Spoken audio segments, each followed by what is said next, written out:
Olá, sejam bem-vindos a mais um estudo Visão Comparativa dos Evangelhos. Eu sou Wellington Lima e no vídeo de hoje vamos refletir sobre um dos momentos mais intrigantes do ministério de Jesus. João Batista, o grande precursor do Messias, enviando discípulos para perguntar se Jesus era realmente aquele que havia de vir, conforme está relatado agora em Lucas, capítulo 7, versículo 18 a 23. Como alguém tão convicto que anunciou a chegada do Salvador pode ter tido dúvidas? O que essa pergunta revela sobre a fé e as provações que enfrentamos? A resposta de Jesus também nos ensina algo profundo. Ele não apenas declara quem é, mas demonstra através de suas obras. Será que em meio às dificuldades conseguimos enxergar as evidências de que Deus está agindo? Fique comigo até o final desse estudo e vamos juntos entender como essa passagem pode fortalecer a nossa fé. Vamos lá? Lucas, capítulo 7, versículo 18. E os discípulos de João lhe anunciaram essas coisas. Isso enquanto João Batista estava na prisão. Herodes o confinou pela liberdade que teve em reprovar sua ligação adulta com Herodias, esposa de seu irmão Filipe. Mas seu confinamento não era do tipo mais rigoroso, pois seus discípulos tinham acesso a ele com frequência. Em uma dessas visitas, eles fizeram um relato da eleição dos 12 apóstolos para pregar o evangelho e dos milagres de Cristo, particularmente que ele havia ressuscitado o filho da viúva de Naim.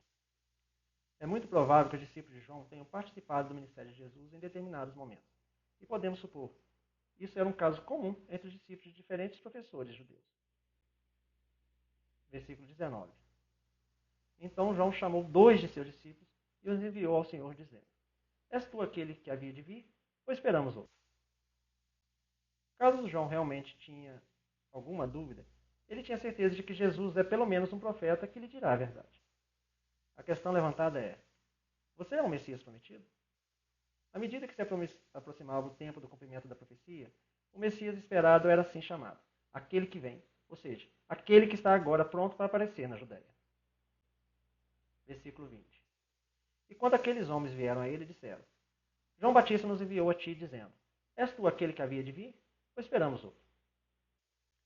O longo cativeiro de João talvez o tenha deixado desanimado, e talvez começasse a duvidar se Jesus era ou não, afinal, o Messias. Se o Senhor poderia ressuscitar os mortos, por que João, seu arauto, estava na prisão? A incerteza de João pode ter surgido porque Jesus não mostrava sinais de ser o Messias político e conquistador que a maioria dos judeus estava esperando naquela época. João ficou confuso, porque os relatórios que recebeu sobre Jesus eram inesperados e incompletos. As dúvidas de João eram naturais, e Jesus não o repreendeu por elas. Em vez disso, Jesus respondeu de uma forma que João entenderia. Jesus explicou que havia realizado o que o Messias deveria realizar.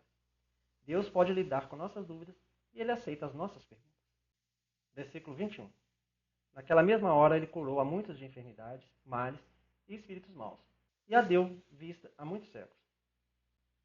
Lucas, como médico, menciona feridas, lepras e doenças, como hábitos do corpo, e também menciona espíritos malignos, de onde podemos concluir que os espíritos malignos são considerados por ele, um médico, e que por isso fala de doenças com mais precisão do que os outros evangelistas, como coisas diferentes de quaisquer desordens do corpo. Deu vista a muitos cegos, ou ele graciosamente deu vista. Este é o significado apropriado das palavras originais. Em todos os seus milagres, Jesus mostrou a mais terna misericórdia e bondade. Não apenas a cura, mas a maneira como ele a executou. Versículo 22. E ele lhes respondeu: Ide e anunciai a João as coisas que tendes visto e ouvido, que os cegos vêm, os mancos andam, os leprosos são purificados, os surdos ouvem, os mortos ressuscitam, e aos pobres é anunciado o Evangelho.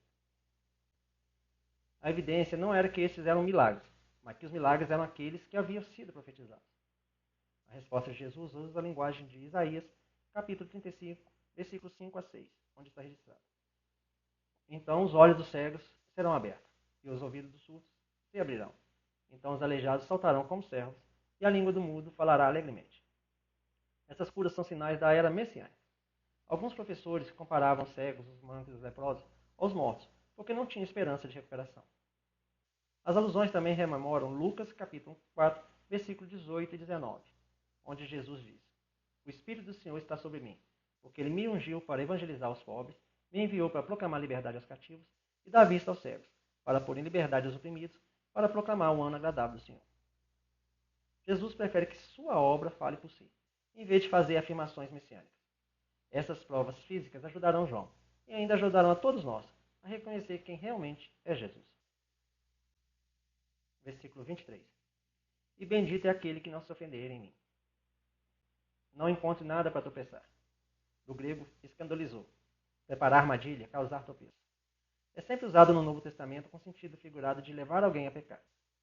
Jesus disse a João que não se ofendesse ou escandalizasse com a maneira dele conduzir o seu ministério. Escandalizar tem o significado de desviar ou fazer errar, mais do que desagradar-se. O que eu chamo a atenção aqui? A dúvida de João nos lembra que até mesmo os mais firmes na fé podem passar por momentos de certeza, e que Jesus não os rejeita por isso. Pelo contrário, ele responde com graça e sabedoria, apontando para suas obras como prova de quem ele realmente é. Essa passagem nos desafia a não nos escandalizarmos com a maneira como Deus age, mesmo quando suas ações não correspondam às nossas expectativas. A grande questão é, onde temos colocado nossa confiança? Se esse estudo faz sentido para você, não se esqueça de curtir, compartilhar e se inscrever no canal para continuar acompanhando a nossa série Visão Comparativa dos Evangelhos. Que possamos sempre confiar no Senhor, mesmo quando não entendemos completamente seus caminhos. Nos vemos no próximo vídeo. Até lá!